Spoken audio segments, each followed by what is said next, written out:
Buffalo here with an unboxing of the LG G Flex. And if this box tells you anything, this phone's got a few tricks up its sleeve, including its crazy curved display, curving the opposite way of what we saw with the Samsung Galaxy Round. Let's go ahead and take a look at this guy, see how it performs.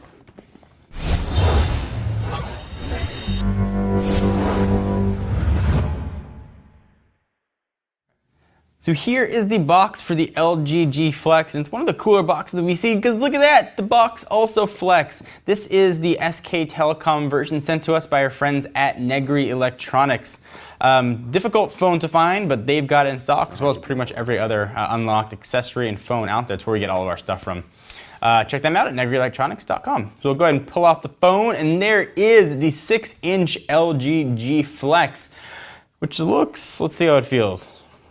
It's definitely a flexed phone. Kind of strange looking. Push it off to the side for just a quick second and see what else we are going to have in the box. We're going to have little happy cartoons of LG people singing. Coupon for something that I cannot understand in Korean. We're going to have a pretty nice pair of headphones with noise canceling. We've got, and a microphone accessory on there as well. We've got a SIM removal tool in the G shape. We've got a wall wart and sync cable. Nothing big there. This, though, is the reason everybody is here. I'm going to go ahead and try and power it on and run through the specs. You'll notice, though, power buttons on the back, which is now sort of LG's new standard. You've got your volume up and down and your power button right there. So what it'll hopefully turn on is a 6-inch screen with a nice little animation right there. It is 1280 by 720 with a 245 ppi. It's a POLED screen, Android 4.2.2 at launch, being powered by a pretty beastly 2.26 gigahertz Qualcomm Snapdragon 800 chip, so a lot of power there. 2 gigs of RAM, 32 gigs of internal storage. If you're thinking that's not a big deal, I can just add some external stuff, you're going to be severely disappointed. The main camera on the back is a 13 megapixel shooter. 2 megapixel shooter living right there on the front. Wi-Fi 802.11 ABG NNAC, Bluetooth 4.0, a really impressive battery, 3,500 milliamp hours, especially considering that sort of curved shape. LG was able to get actually a curved battery in here. The first, I believe, that we've actually seen. The battery in the Galaxy Round was not curved, that's why it was a little bit smaller. Weighing 177 grams or 6.24 ounces. I'm going to go ahead and convert everything over to English, and we'll do a quick tour of the phone. We've got this guy all converted over to English. Fortunately, our managing editor, Roy Choi, is fluent in Korean. So let's do a real quick tour of the phone.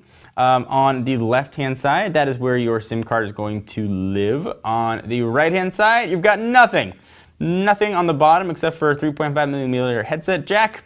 I've got a noise-canceling mic, and I will say that again, millimeter. And there's your charge and sync port.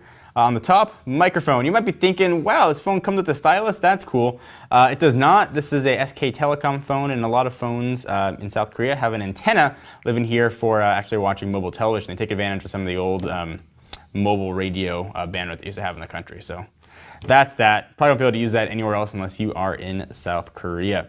So let's take a quick tour of the phone. It's pretty standard LG UI here. You pull it down and get all their tweaks. The Q-Slide app lets you run 2 applications on top of each other. A lot of them here as well. You can see a calculator is probably the most useful one. You can go ahead and run that on top, and you could change the opacity of it if you'd like. Don't show this again. And you can close it whenever you want. So you're probably thinking to yourself, that's cool that it flexes, but what's the utility of it? And to be honest, I'm not really sure what the utility of it is yet.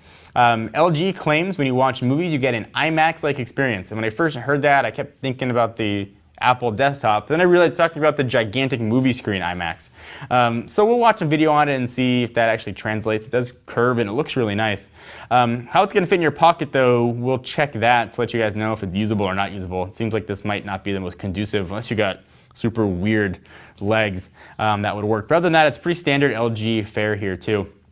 And they do a nice job, I think, with their skin. It's sort of UI heavy. But I think it's actually relatively intuitive, and with the Snapdragon 800 should not be slowed down at all. And you can see a lot of SK Telecom. And you think that we get a lot of bloatware on our phones with AT&T, Verizon, or T-Mobile? Take a look at the bloatware here, man. There's a lot of stuff that comes on these phones.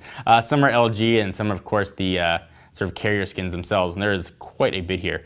So we'll put it through its paces, let you guys know what we think. Anything you want to see about the LG G Flex, be sure to let us know. It looks like aside from a crazy design, there's not that much here that we haven't seen. Perhaps a crazy design adds a whole bunch of new things to it. If it does, we'll let you know. If not, we'll let